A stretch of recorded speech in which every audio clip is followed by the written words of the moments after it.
Hi, my name is Jessica Cabral, and I am in the Indiana State University BSN to RN distance program. This presentation is in part of my community health nursing program, my health education. And I'm going to be talking about blood pressure monitoring at home. I'd like for you to just take a brief moment to take a quiz by clicking on the link below. This will let me know what kind of information you already know and what you hope to learn as part of this presentation.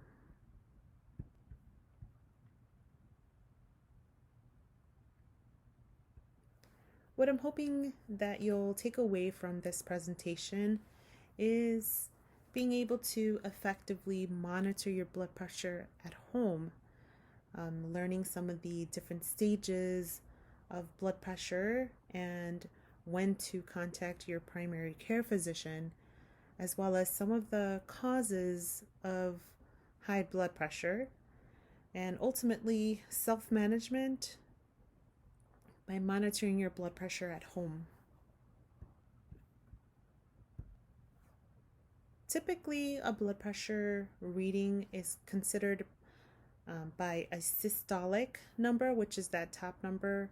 Anything normal would be 120 and under, and that bottom number, which is the diastolic blood pressure, anything under 80.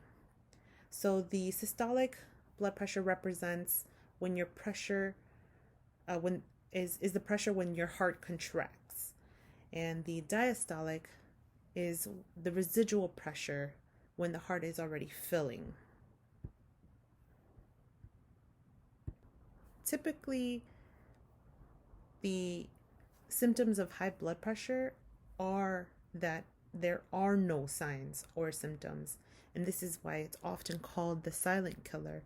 Some of the symptoms that you may experience may include shortness of breath, headaches, or nosebleeds, although they're so general and vague that those symptoms alone will not mean that you have high blood pressure. So it's good that you visit your primary care physician regularly to have these symptoms monitored.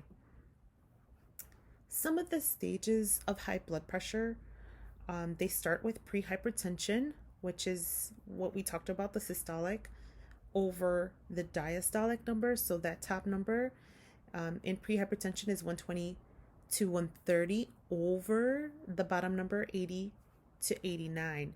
Stage 1 starts at 140 to 159 being that top number, and 90 to 99 at being that bottom number.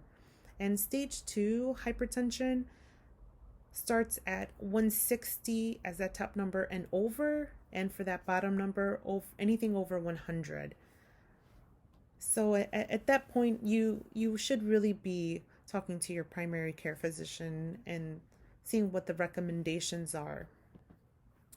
Some of the causes for high blood pressure is a genetic predisposition of family history. Latinx and minority women are more genetically predisposed compared to their white women counterparts. Obesity is another main cause of high blood pressure. Typically, cultural and traditional foods in the minority communities involve more salty fried foods, along with the tradition of needing to clean their plates. Sleep and rest patterns also affect your blood pressure. So you should talk to your doctor if you find that you or someone else has noticed you snoring when you sleep, as this can disrupt your sleep pattern. And the last one is activity. Low activity or lack thereof can cause high blood pressure. What we really want to focus on in self-management is to have a more active lifestyle. So you want to make sure that you're doing 20 to 30 minutes, 3 to 5 days a week of moderate activity to help lose some of that weight if you're in the obese category. You want to start monitoring your blood pressure at home. I'll provide some information towards the end of the presentation on where it is that you can validate your monitor. And you want to stop smoking if you're smoking now. There's just so many great health benefits of not smoking. And don't start smoking now. Now is not the time. And you also want to adhere to the DASH diet. The DASH diet is, if no one knew what the synonym stood for, or the acronym stood for, was the dietary approach to stop hypertension, which really stresses the importance of eating more fruits, vegetables, fat-free or low-fat milk and milk products, whole grains, fish, poultry, beans, seeds, and nuts. And by adhering to this diet plan, it significantly lowers your blood pressure. When you should be seeing a doctor is when you're having your blood pressure monitor readings at home consistently high. Anything over 130, you should, as that top number, and anything above in the higher 180s for that bottom number, you really want to talk to your primary care physician and let them know that you have some concerns.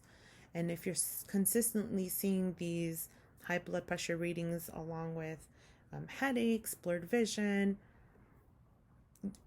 you really want to talk to your physician to see what their recommendation or their treatment plan is for you. And if you see that you're adhering to the DASH diet and trying to keep that active lifestyle, but you're unable to lose the weight or keep it off, you want to talk to your physician to see if it's some underlying condition attributing to your high blood pressure readings. Okay, how we want to monitor your blood pressure at home is you want to make sure that you are still, that you're sitting with your back supported and you're upright. Your feet are flat on the floor, not crossing your legs. Just how I know us women we just have that tendency of crossing our legs, but we want to make sure we don't cross our legs when we're measuring the blood pressure, as it can elevate a couple of points. Have your arms supported. Measure at the same time every day. Make sure that the cuff that comes with your monitor is the correct size cuff. So make sure that you read the label and measure your arm. Try not to get the wrist one. That one's not as accurate. And make sure that you bring your blood pressure monitor at your next doctor's appointment so that you can make sure that it's accurate and compare it with the readings that you have in the doctor's office. All right, so now if you'd like to take a moment and take a quiz to see how you did and how much you've learned through this presentation, see if you did better than the first time you took the quiz. And here are some of the websites that I mentioned previously on how to get more information on how to monitor your blood pressure.